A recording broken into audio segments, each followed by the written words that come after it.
Hello, everybody. My name is Sue. Thank you for the questions. As for the protection for the disabled worker, in 1980, we have the disabled welfare law. However, the law has been renamed. The fact of its rename actually demonstrate how we see the issue in a different way. We are now renaming it to the rights and the act enacting the stipulating the rights and benefits of the physically challenged people. Basically, the law covers all the needs, securities, the rights of employment, the rights of education, healthcare. Everything has been included in the new law, and we have a chapter concerning employment rights in this act. As for the minimum wage for the disabled, we hope that the disabled worker, they'll be able to work normally in the employment market. In 2007, during the revision of the law, we've been discussing that whether we should keep the less capable disabled population in social welfare organization or try to help them to be employed. And for these less capable disabled people, we have established shelter factories for them, and we also discuss about the wages for these people. Should that be applicable to the labor standard law and the requirement of the minimum wage? The consensus we reached at that time is that these people with inferior working capability, we think that should be protected by the labor standard law. However, their productivity is lower than normal workers.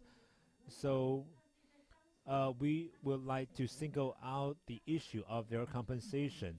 We have referred to the practice of other countries on this matter.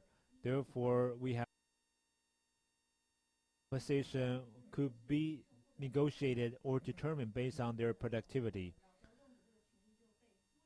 On the other hand, we still want to protect their rights and benefits.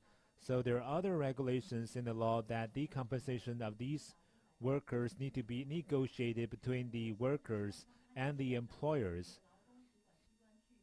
And the productivity review need to be approved by the authority concerned.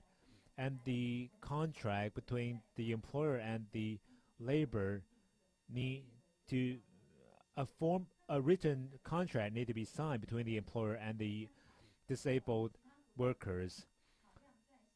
This is the regulation that we have enacted referring to the common practice of other advanced countries.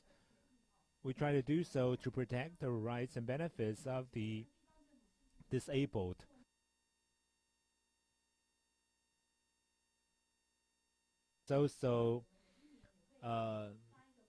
We'll also conducted reviews on local government to see whether they actually implement the law in a proper way.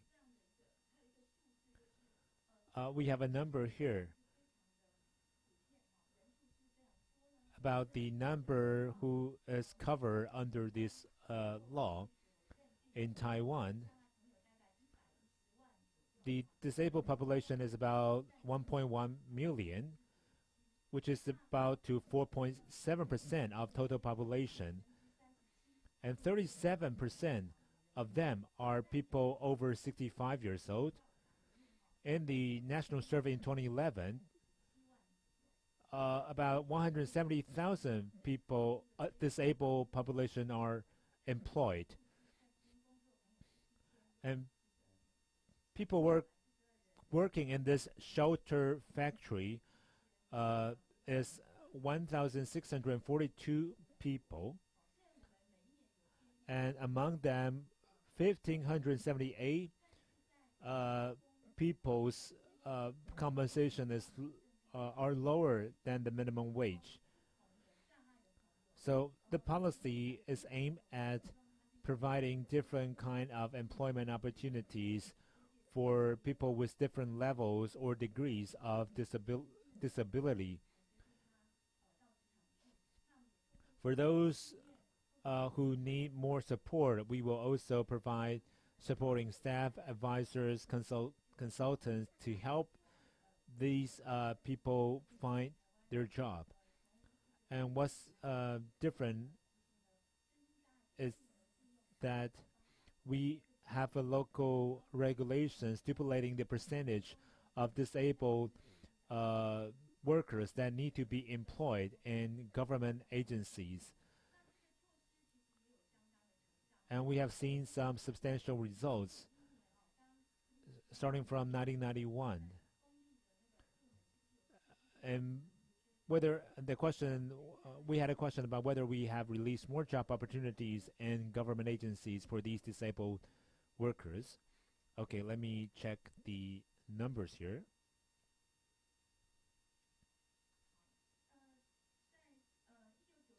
In 1991, about 1,700 workers were employed in government agencies, and by 2012, the number has increased to 69,000 people. So this is the number we have. We hope that these disabled population will enter the employment market and be protected by the labor standard law and other applicable regulations. Can we have our representatives from the Council of Economy for Planning and Development, CEPD?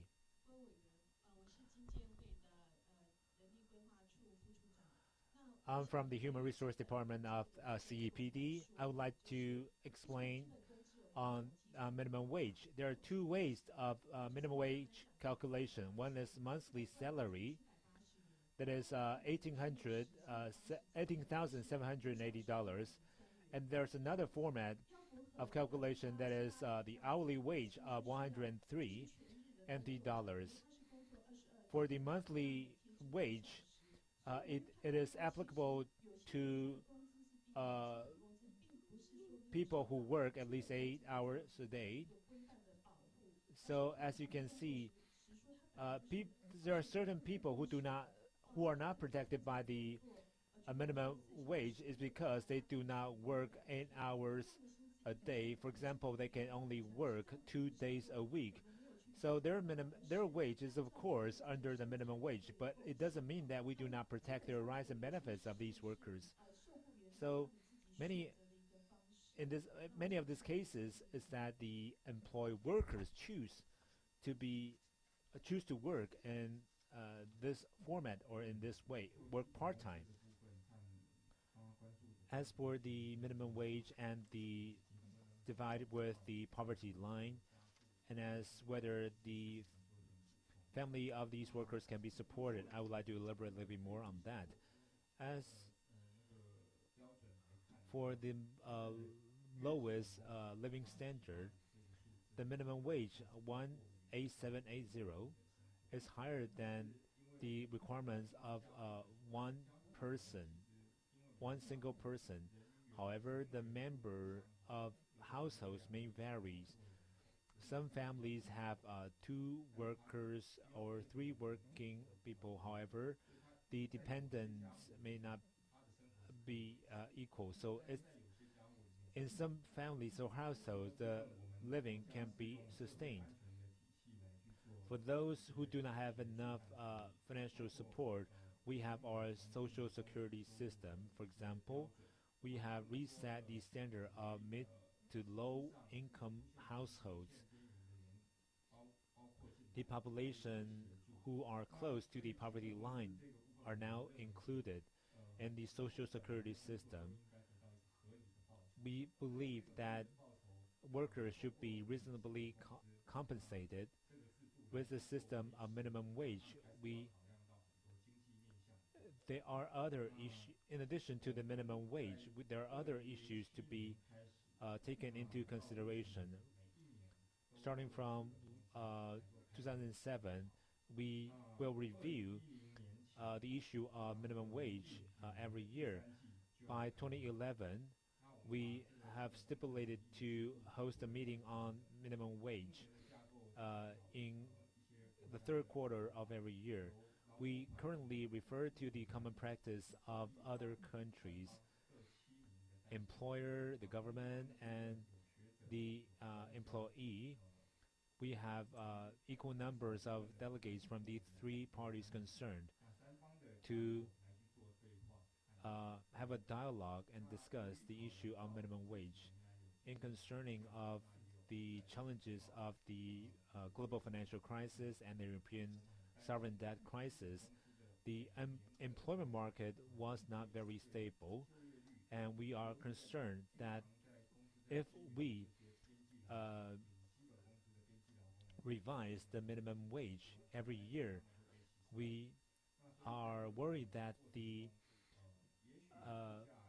workers receive the compensation close to minimum wage will be affected. The rise in benefit will be affected. So we have not changed the minimum wage level at the for the past couple of years, and currently the unemployment rate is about 4.4%,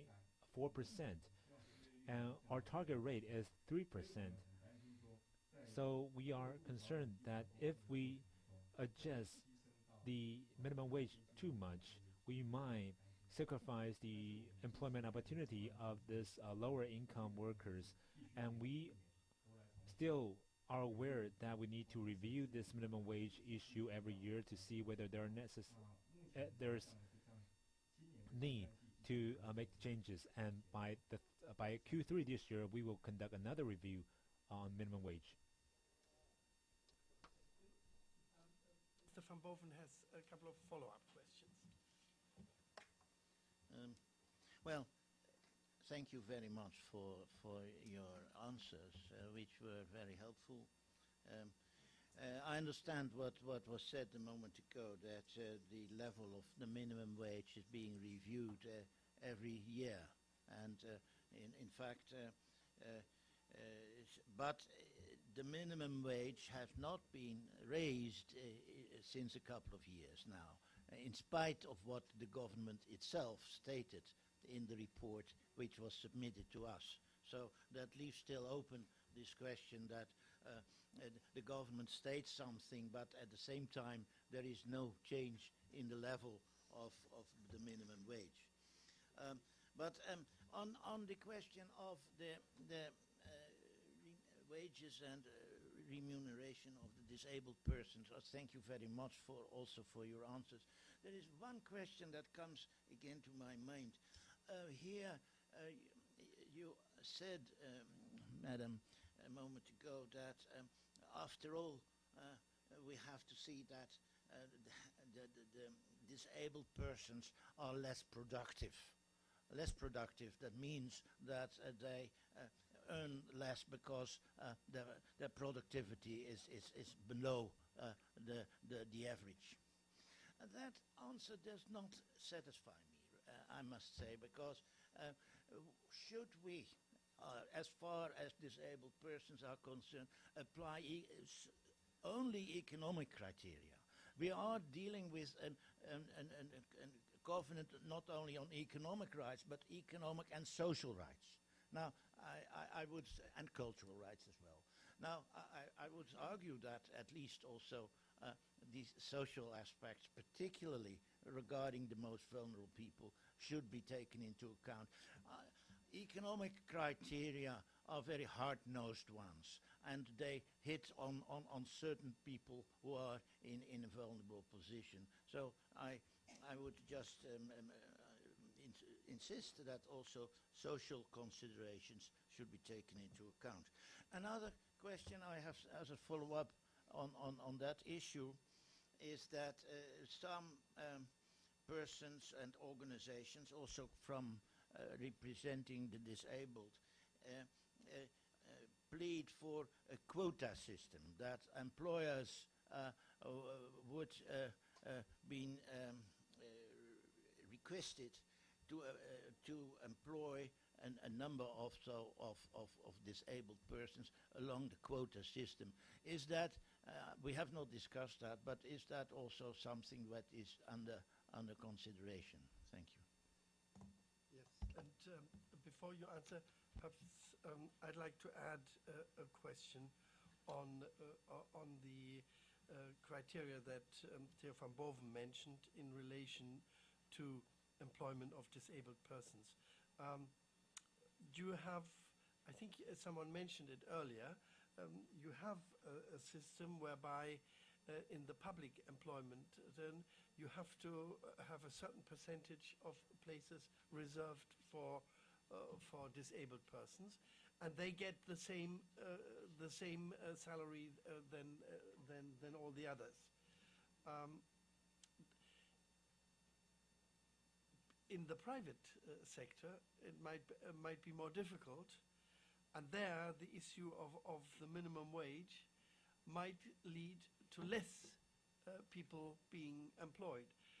Do you have something like we have in Germany, where in the private sector, if the company has 50 employed persons or more, then they must have 5% of the workforce must be for disabled persons, and if they do not wish to employ them, then they have to pay in a fund for the wages that they are supposed to get. Do you have something similar?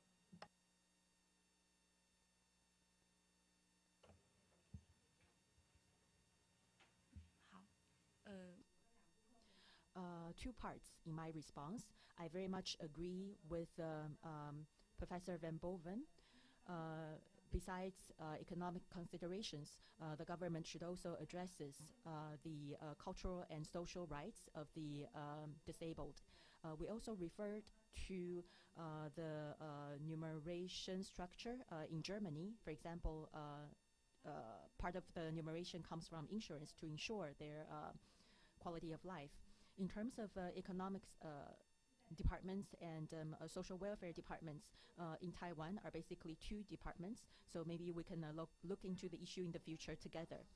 Indeed, in my report, I talked about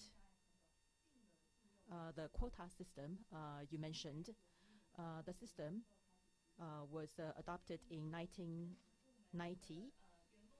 According to the system, if the people employed is more than 50, then the quota is 2%. That's for the public sector. For the private sector, it's if the employee is more than 100 people, then 1% of which should be for the disabled. And in 2009, the disabled groups further demanded to raise the percentage. So now it's that for 32 people being employed, 3% should be disabled. That's for the public sector. Whereas for the private sector, it's with employees of 67, 1% of which should be for the disabled. So you can see that the Taiwanese government is taking a more stringent standard on itself to be a role model to society. So we have raised the number of disabled employees from 7,171 to 60,000. So in most government agencies, we have employed the full percentage. So because of the system, more than 10 years ago, there was a law stating that we organize national examinations specifically or only for the disabled. For agencies that do not have a full disabled employment quota, they are required to pay money to a fund, and then the fund is used on the benefits and the welfare of the disabled. So we have been adopted the system for quite a long time, and we think that the result is very good, and we further raise the awareness of society that the disabled people can still work in society and be incorporated or integrated back into the employment market.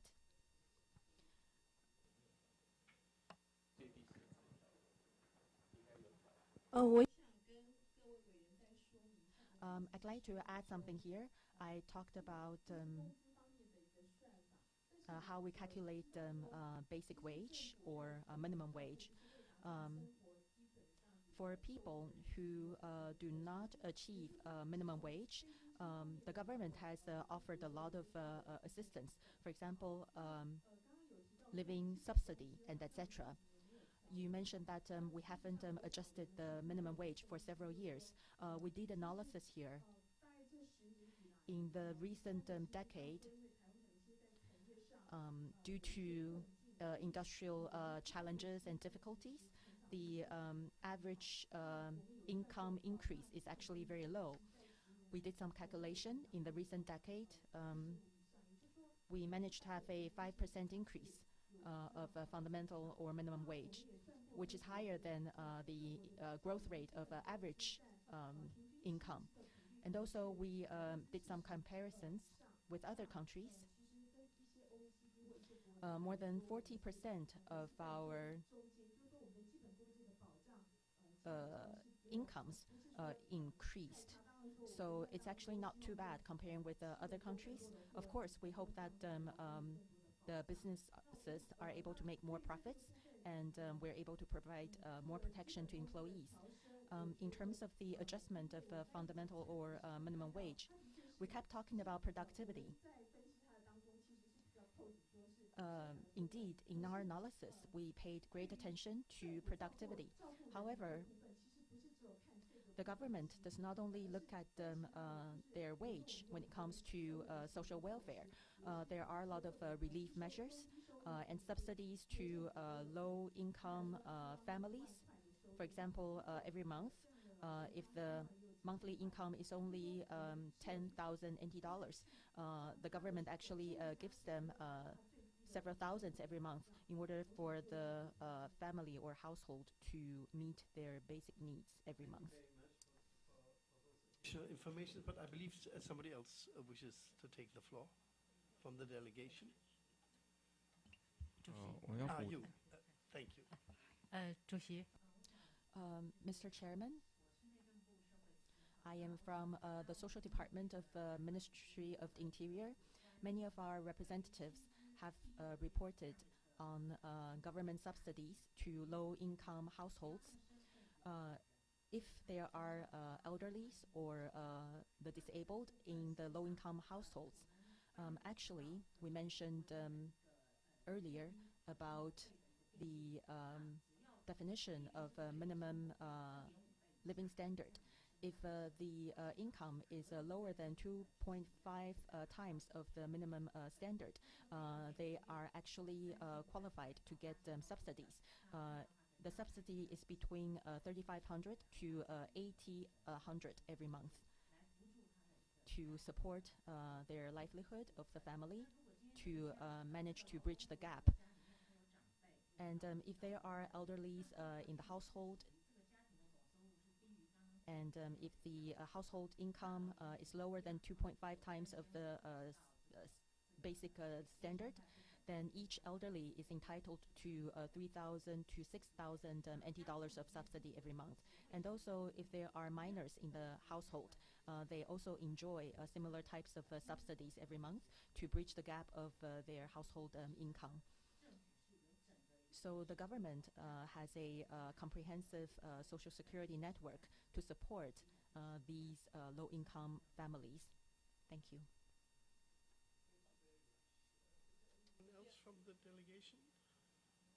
Yes, please. 基本工资 When it comes to basic wage, a couple of things to share with you.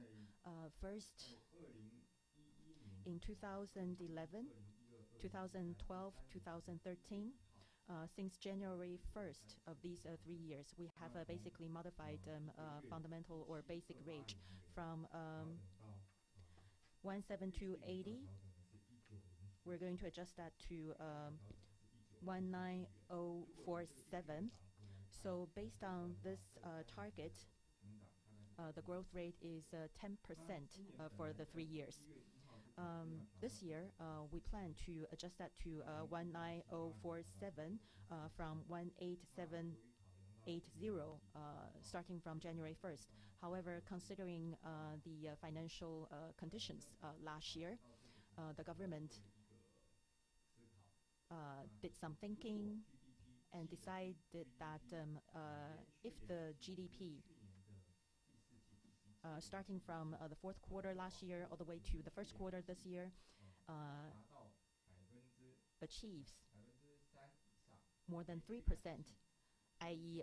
3% growth rate of GDP for 2 consecutive years, then we are going to raise the basic wage. And last year, it was 3%, and the GDP data will be available in April. So if we manage to achieve 3% of GDP growth, then we will adjust the minimum wage to 19047. As for hourly wage, the basic wage is calculated based on month and hours. So from 95 per hour, we are now at 103, and this year it actually is 109 per hour. We know that we need to raise that further. For hourly workers, their work conditions need to be closely monitored, even more closely than full-time workers, which is why we plan to further raise the hourly wage. No. Then Ms. Heisoo Shin, Professor Shin wants to add something. Very short follow-up question regarding the elderly and disabled. And it is the global phenomenon among developed countries, I think, that there is a trend for increased number of one-person household. So you live alone, and then you get old, and then you become disabled, and it is not easy for this disabled elderly person to do shopping at the grocery store and cook their own meals, you know. So in addition to what you just described, to give additional subsidy, monthly subsidy of 3,000 new Taiwanese dollars or 6,000, is there any social take care system to provide, for example, cooked meals to these households? You know, what is the social safety net for those people who are really unable to live on their own? Thank you. In view of the time, might I kindly request you to give a very short answer, because we still have on Article 8 a question, and that your question we could also deal with this afternoon under Article 10. Okay? But of course it's labor related, so it was perfectly all right to put the question here. But if you perhaps give just a very short answer now. Yep. Yes, at the moment, we have a 10-year long-term care program. In the program, we have provided some domestic services, for example, delivering meals to these live-alone elderlies, helping them to take showers or cleaning the house, taking them to hospitals. Yes, we provided these services for these elderly people who live alone. The local government have make a list of these people. We will pay visit to these elderly people or make calls to help them deal with daily activities.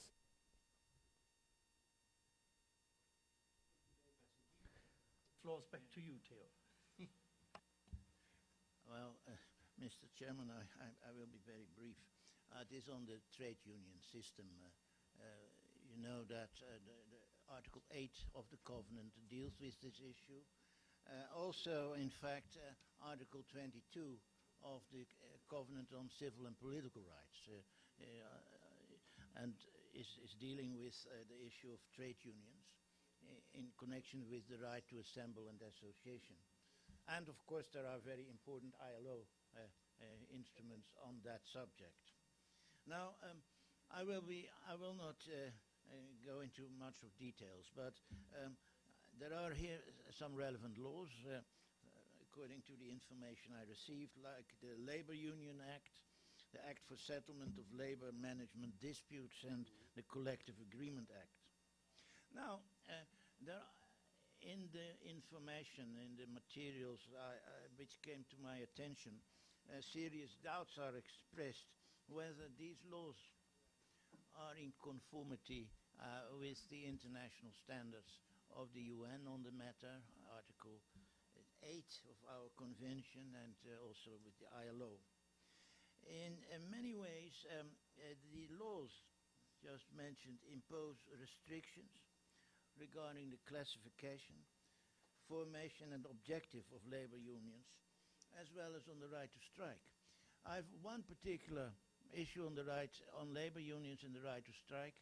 Yesterday, and I found that also in the materials, we had someone before us from the teaching profession.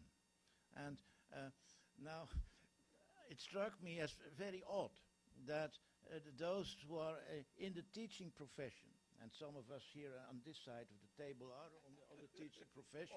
You see that in Taiwan, apparently, they have not the right to establish their own labor unions.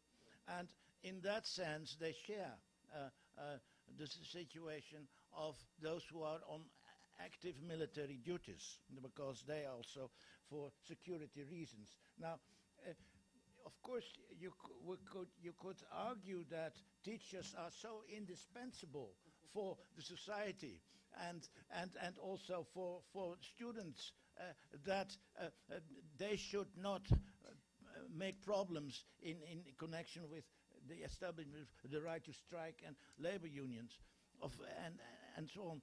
But in my country, in fact, also soldiers now, the military on active duties, they have the right also to establish their unions, and not so much the right to strike. That is another matter. Now understand that this country, which has a special security concerns for many years, that can be explained, although the situation is also changing. But still, that may apply to the military, but certainly to the teachers.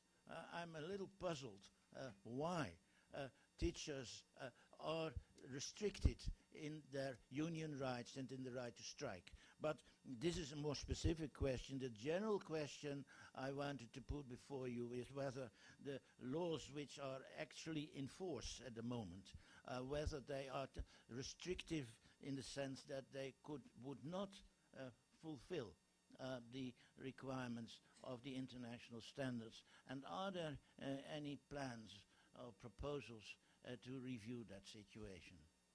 Thank you, Mr. Chairman. Yes. Thank you for asking that question. Who would like to answer? Yes. Thank you for your questions. As for this matter, in Taiwan, everyone is entitled the right to establish trade unions, but there are certain exclusions. One is military people who are in services, as well as the employees in the ammunition industry. Secondly, it will be teachers and teachers association, maybe our representative from the examination yuan will be able to answer that question, because we will have other laws to protect their rights. Thirdly, teachers, according to the trade union law, teachers are able to form or establish their trade unions. Only we think that the teachers shouldn't establish a trade union within one specific school. We hope the scenario will be more like other Western countries. Teachers will form trade unions in a certain region or area.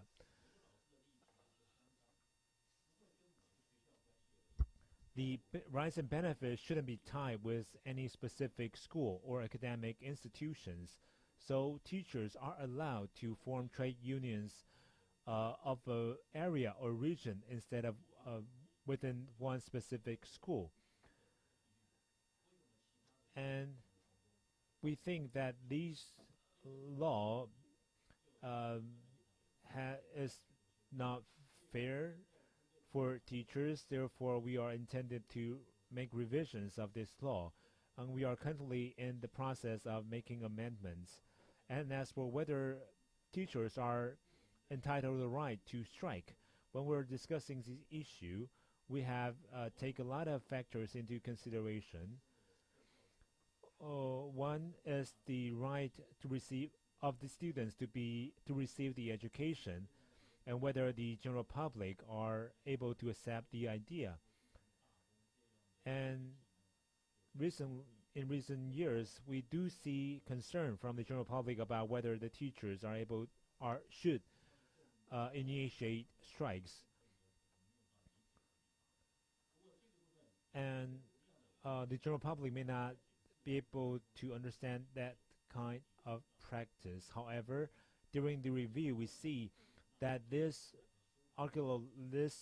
requirement actually is in conflict with the philosophy or principle of the covenants. So for these two issues, with the change of time, with the change of the public awareness, we will try our best to update these laws to meet these international standards. And we can have our representatives from the examination yuan. From the examination yuan. As for the issue of whether civil servants can establish trade unions, civil servants, according to our understanding, in other countries, civil servants are not given the right to initiate strikes. Only France, according to our understanding, the civil servants are allowed to initiate strikes in order to negotiate their rights. However, we have an association law in 2007. The Association of Civil Servants has been established, and he has certain power. For example, as to the pension reform, the examination yuan has tried to consult with the Civil Servant Association to get the feedback.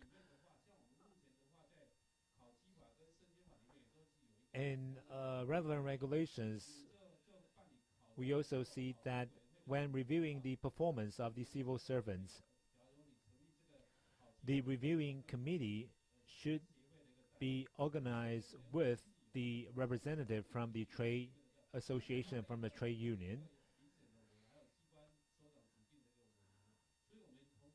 So from this mechanism, we can see that even though they are not able to form trade unions or initiate strikes, but their rights can be protected by the implementation of other relevant laws.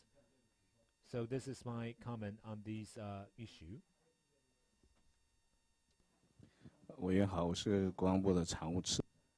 Hello, from the Ministry of National Defense. Actually, the representative from the Labor Affairs Council had made it clear that in concern to national security, military soldiers in service or people working in the ammunition industry cannot establish trade unions. And in hospitals, under the regulation of the Ministry of Defense, they are entitled, workers in the hospitals are entitled to form or organize labor unions. As to the employees of ammunition industry, the act has been relaxed to allow workers to organize labor unions except for military personnel and the employees of the industry that are supervised by the Ministry of Defense. Teachers, whether they should be considered as normal workers, there are different opinions. With the efforts of the Labor Affairs Council, in the latest round of revision of the labor standard law, we have authorized that teachers can form or join in trade or labor unions. But as the representative mentioned earlier, we need to build a social consensus before we deal with other issues. As for the rights of strikes, that is the same thing. Before we can reach a consensus within the society, we probably have to ask to demand the right in a more gradual way. Thank you. Well, thank you very much indeed. I think we all agree this was a very rich dialogue between us and you, and I really appreciate, and I speak on behalf of the entire group, the expert information that we got, quick and to the point, which will make it a lot easier for us to come to our concluding observations. You will have noticed from the questions that we've put that there are some issues where we will make recommendations, because that you also expect from us. I don't know whether you will all be here this afternoon. Will you be here this afternoon? No. This afternoon is Article 10 to 12, so there will be other specialists coming. So let me say this again. Thank you very much for coming and engaging with us in such a constructive dialogue. Thank you. Bye-bye. So lunch, and we meet back at 2:30.